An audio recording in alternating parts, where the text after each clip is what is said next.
Bonjour à tous et bienvenue dans ce journal. Voici tout de suite les titres que nous allons développer dans cette édition. 5 départements, dont le Val d'Oise, se réunissent autour de l'axe Seine pour développer l'économie, mais aussi des pistes cyclables et des croisières le long du fleuve. Les explications dans un instant.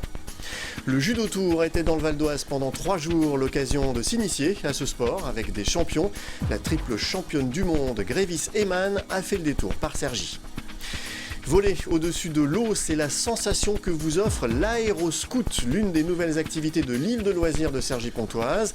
Alors comment ça marche et pour quelles sensations? Reportage en fin de journal.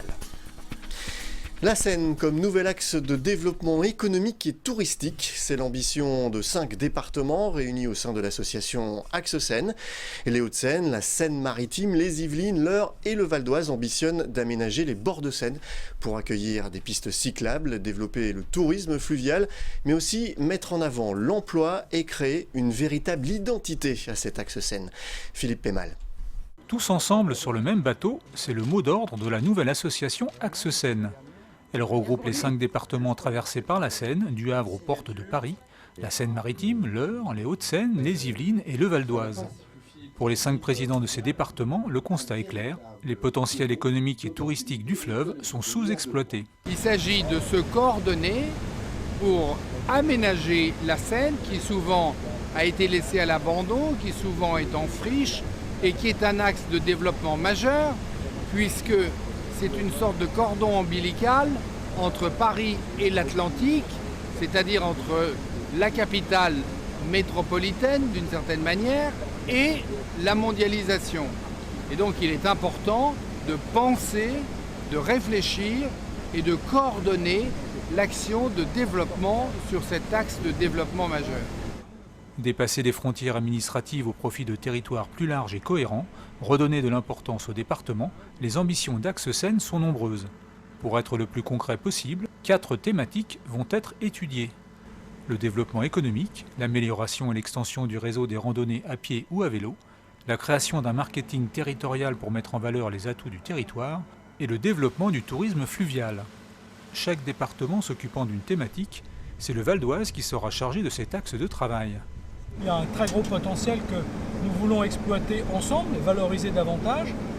Je veux parler des croisières sur la Seine qui partiront donc de l'estuaire de la Seine pour finir évidemment à Paris. C'est un nouveau tourisme qui est en plein développement, qui d'ailleurs va encore se développer davantage dans les années qui viennent parce que je pense qu'il y a non seulement un très gros potentiel touristique mais aussi une demande des touristes d'une grande sécurité que va leur offrir ce nouveau développement de tourisme. Dans le Val d'Oise, nous aurons dès l'année prochaine une halte fluviale à La Roche-Guyon, qui est un haut site départemental en matière de tourisme, en articulation avec tout ce qui va se faire, bien évidemment, depuis l'estuaire de la Seine jusqu'à Paris.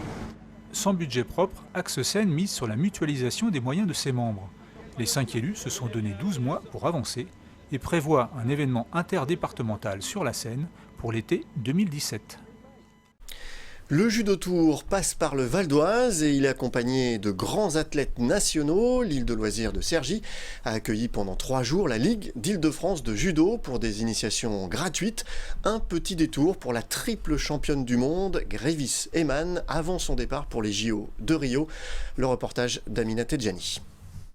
Dojo, tatami, kimono ou encore ceinture blanche pour les débutants, tout est fait pour s'initier au judo en plein air. À un mois des Jeux Olympiques de Rio, l'athlète de haut niveau Grévis Eman est venue à l'île de loisirs de Cergy. Ambassadrice du sport pour la région Île-de-France, elle vient partager sa passion aux enfants lors des initiations judo. Je suis effectivement en pleine préparation pour les Jeux de Rio. On est maintenant à 1 mois de l'échéance. Là, je suis en période, je repars déjà en stage dès demain, donc c'est vrai que c'est assez court. Mais voilà, je profite de mon temps de repos pour passer du temps avec ma famille, parce que c'est important, mais aussi voilà, pour venir partager ma passion avec les jeunes. Après quelques échauffements et démonstrations des judokas, les participants sont enfin prêts à passer à l'action. Avec mon torse, je vais pousser, et avec mes bras, je vais tirer. Accessible dès 4 ans, les participants apprennent les bases et les valeurs de ce sport.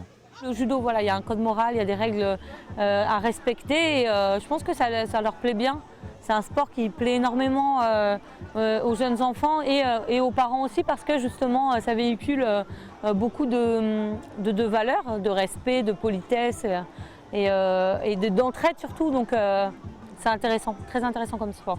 En 2016, le dispositif a accueilli 2000 enfants aux initiations dans toute l'Île-de-France. L'occasion pour les jeunes d'apprendre le vocabulaire du judo et de rencontrer les champions de l'équipe de France. Jérémy a participé à l'animation et envisage même de reprendre le judo. C'était vraiment bien parce qu'on a appris les bases du judo, donc à jimer, les mots de base au judo. Et puis voilà quoi. Après on nous a montré une prise ou deux. Et je suis très honoré. Surtout que bon, comme vous l'avez dit, c'est une championne du monde, donc c'est pas tous les jours qu'on en voit une. Donc voilà, franchement c'était super, en plus elle est super gentille. Ici à l'île de loisirs de Cergy, déjà 90 enfants ont participé aux initiations du Judo Tour pour la première journée. À la fin, ils repartent avec un diplôme et un bon pour essayer la discipline dans l'une des associations de leur choix. Voler au-dessus de l'eau, c'est la sensation que vous offre l'aéroscoot, l'une des nouvelles activités de l'île de loisirs de Cergy-Pontoise. Elle est en test jusqu'à la mi-août avant d'envisager de la maintenir sur le site. Alors, à quoi ressemble l'aéroscoot? Comment ça marche et pour quelles sensations? Angélique Boilet et Élodie Taillade vous font découvrir cette toute nouvelle attraction à sensations.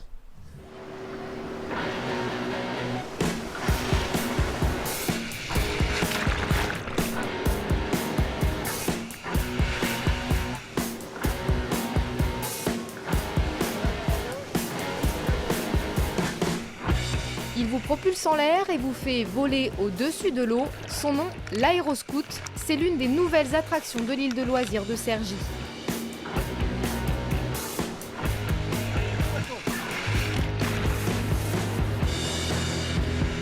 L'aéroscoot est accessible à tous dès 16 ans. Il permet de faire des figures au-dessus et sous l'eau grâce à un système de propulsion permettant de s'élever jusqu'à 5 mètres de hauteur.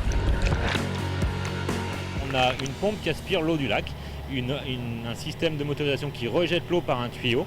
Et en fait, ce tuyau ressort sur la machine sous trois jets d'eau. Le jet d'eau pose un trépied qui pose la machine au-dessus de l'eau. Donc vous êtes très stable. Pour arriver à ce niveau, pas besoin d'être le roi de la glisse, juste d'un peu de temps pour dompter la machine. Un temps plus ou moins long en fonction de chacun.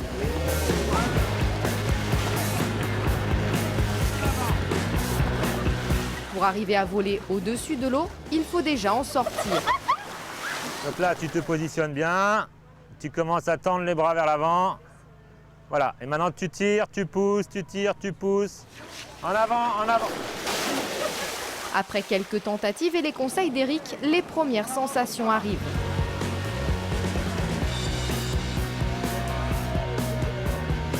Une fois hors de l'eau, la clé pour y rester, se tenir droit, rester en avant et garder l'équilibre.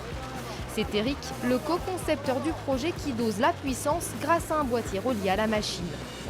Donc j'ai un accélérateur, j'ai un bouton d'embrayage, j'ai un bouton d'arrêt d'urgence au cas où. J'augmente la puissance, tout doucement, juste en tournant. Hop. Et donc la personne, à ce moment-là, elle a assez de puissance, elle sort de l'eau et après elle monte éventuellement. Dès que je vois que la personne fait une faute, je lâche.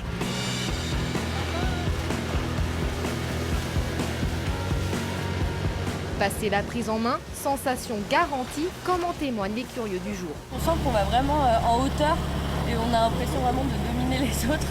Et non, c'est super agréable, on a un peu d'appréhension au début, mais c'est très bien, ça se passe très bien au final. C'est des très bonnes sensations. En regardant, on n'a pas l'impression, mais c'est vraiment physique dans les bras et dans les jambes. Quand on a trouvé notre point d'équilibre, après on peut s'amuser. Je pense qu'il faut quand même plusieurs séances, mais non, c'est vraiment un sport sympa. La sensation de décoller, vraiment de voler, limite.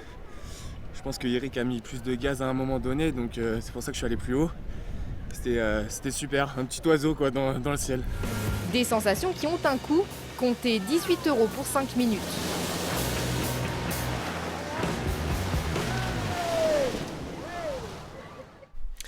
Voilà, merci d'avoir suivi ce journal. N'oubliez pas que l'info continue sur vonews.fr. Tout de suite, je vous rappelle le principal titre. 5 départements dans le Val d'Oise se réunissent autour de l'axe Seine pour développer l'économie autour du fleuve, mais aussi des pistes cyclables et des croisières. Voilà, ce journal est terminé. Puis un mot pour vous dire que toutes les équipes de VOTV prennent un peu de vacances. Excellent été donc à vous et nous vous retrouverons avec plaisir à la rentrée. À très bientôt.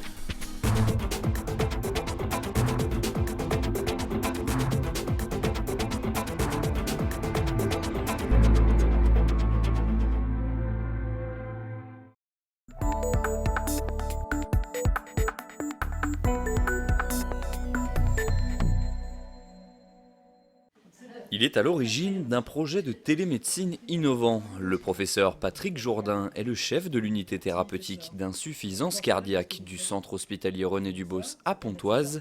Son bébé, le projet PIMS pour plateforme interactive médecin-patient santé. PIMS, c'est une télémédecine qui libère, qui fait appel aux patients, qui permet d'aider le professionnel de santé à éviter des hospitalisations pour rien, mais ne jamais éviter une hospitalisation nécessaire. Et donc actuellement, on a près de 250 patients en Ile-de-France grâce au soutien de l'Agence régionale de santé et du centre hospitalier René Dubos qui sont actuellement équipés avec ce système-là. Et puis, on attend la fin de l'année pour savoir de quel ordre est l'importance de l'effet bénéfique. De chez lui, le patient utilise ces différents appareils pour mesurer chaque jour différents facteurs. Pour le système de télémédecine proprement dit, une fois que le patient est formé, le patient va recevoir chez lui 3 éléments différents.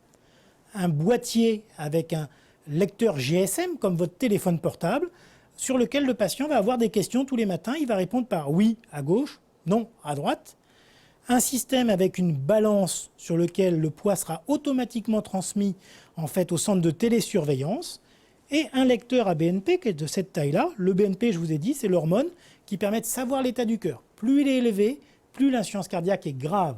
Plus il est bas, meilleur est le pronostic et plus on est stable. Et donc, en mettant juste son sang avec une petite goutte de sang au bout du doigt, en 15 minutes, vous rentrez le lecteur, vous appuyez sur OK et vous savez l'état de votre cœur. C'est ça la grande révolution et c'est la première fois au monde qu'il y a un lecteur de biologie de ce type-là en cardiologie au domicile du patient. Les données sont envoyées dans un centre de traitement qui alerte le patient en cas d'irrégularité et lui conseille de prendre rendez-vous avec son médecin généraliste ou son cardiologue. L'objectif, éviter une éventuelle hospitalisation. L'insuffisance cardiaque, 60% des coûts, ce sont les hospitalisations. 60% des coûts. Tout ça pour vous dire que si on arrive véritablement à optimiser, on fera reculer les hospitalisations et on sait, comme pour l'éducation thérapeutique, que l'impact est largement comparable à celui des thérapeutiques médicamenteuses.